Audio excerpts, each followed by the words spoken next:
Okay, so with our steak omelet, this is the steak that I'll be using. And when I start y'all over at the stove, it's really because what I'm going to show you on the counter and then turn around and bring you to the stove is, it just doesn't make sense. So I'll just go ahead and start that part at the stove. So here, I'm going to cook this per the instructions on here. And per the instructions, you want to cook it frozen.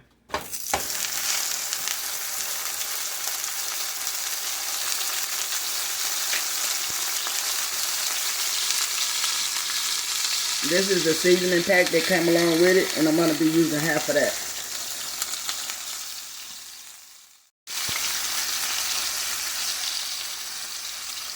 See, the reason why I like to use this is you can see right in here, it shreds really easy once it's done. So once it's done, it's going to be easy for me to shred it up for the omelet. That's why I prefer to use this steak right here. So I just wanted to show you that.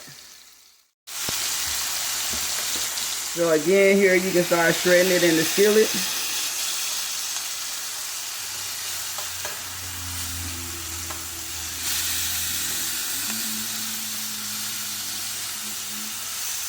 And I love this meat. I mean, you can make really good Philly steak and cheese with it.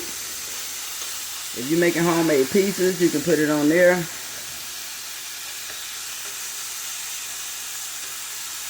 So we're going to give this a couple of more minutes and I'm going to go ahead and pull it out.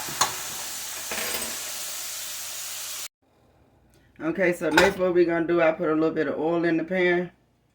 Just enough really to grease the bottom. And I have some onion here, some white onion, and we're just going to go in with that.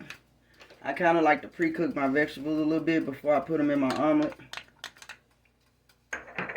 And I have some peppers here. I have some orange and red ones that we're going to be using.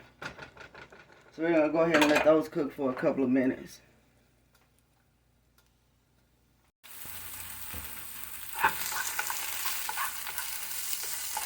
So you can leave these raw, you can cook them as long as you like. It depends on what type of texture you like. They are already smelling aromatic, so they're already smelling really good. So I like for mine not to have a raw taste, but I still like to have it a little bit of crunch. So I'm going to go ahead and take them out at this point. Okay, so now we have everything prepped. So I just busted 3 eggs inside my bowl. And what I'm going to do, I'm going to go in with some heavy whipping cream into my eggs. This is optional. And I kind of like to mix my eggs with a mixer because I like to make them fluffy. So I'm not going to bother you with the noise of it, but I'm finna beat these eggs. Okay, so I got my eggs beaten up. I like to get them a little fluffy and frothy. Okay, so with our onions and bell peppers, I'm just going to go in with some of those, about half of it. Next, I'm going to go in with some of my tomatoes.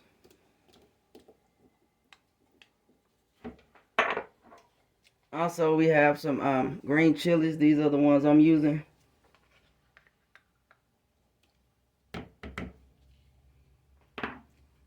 Then next, I'm going to go in with my salt and pepper mixture. And we're going to go ahead and just mix that up.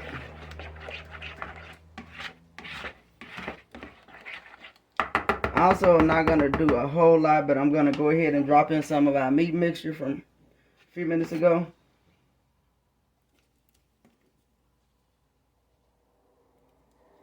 And we're going to go ahead and mix that in. So now we're going to go ahead and go over to the stove.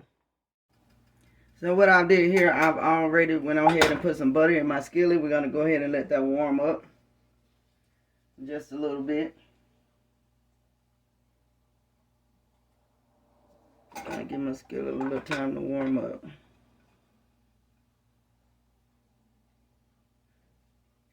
And the reason why I put a lot of the ingredients inside the egg mixture instead of all of it in the middle, because I like to have some of all of that in every bite.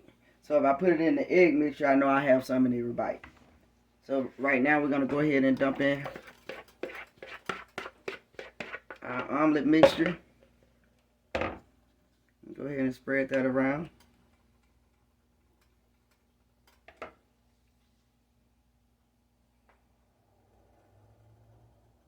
So we're going to go ahead and let that cook for a couple of minutes. I'm going to go ahead and set my top on it, and we're going to let it cook for a couple of minutes. Okay, so as you see around here, what you can start to see is starting to form. At this point, you want to kind of tilt your skillet and push that back. And you want to kind of go around your skillet like that so you can get the egg that's not done, that's in the middle, so it can come around the edges and also cook.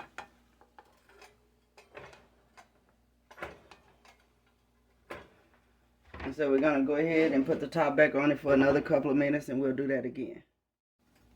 Okay, so we're going to go with it again, doing the same thing again. Now, if you like runny eggs, you can leave it like this. You don't have to do this this many times. I don't mind about having a lot of juice, but I don't want to, I mean a little juice, but I don't want a lot of juice. So I, for the most part, try to get it all pretty much together. So I'm going to go ahead here and try to spread my little ingredients back out some. And again, we're going to close it up. Give it a couple of more minutes. Okay, at this point, I'm going to go ahead and add my other toppings. So I'm going to go in with some more meat.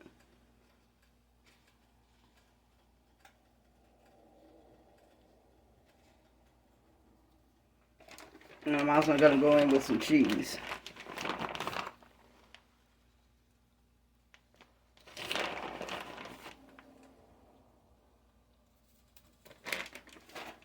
Put the top back on another couple of minutes.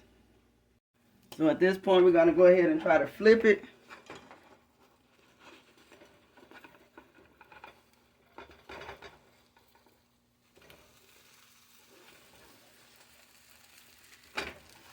And I'm going to go ahead and take it off the stove, but I'm going to leave it in there so my cheese within the inside can melt. Oh, I may as well go ahead and put my cheese on the outside too. I just want to add some additional cheese, and I want it to go ahead and melt. So we're going to set that to the side. Okay, you guys, here's our finishing product. It looks really, really good. So I'm going to go ahead and garnish it with some cilantro, because that's what I like. This is optional though. But I hope you like the recipe. Please like, comment, and subscribe. Give me a thumbs up and let me know what you think about it. Thank you.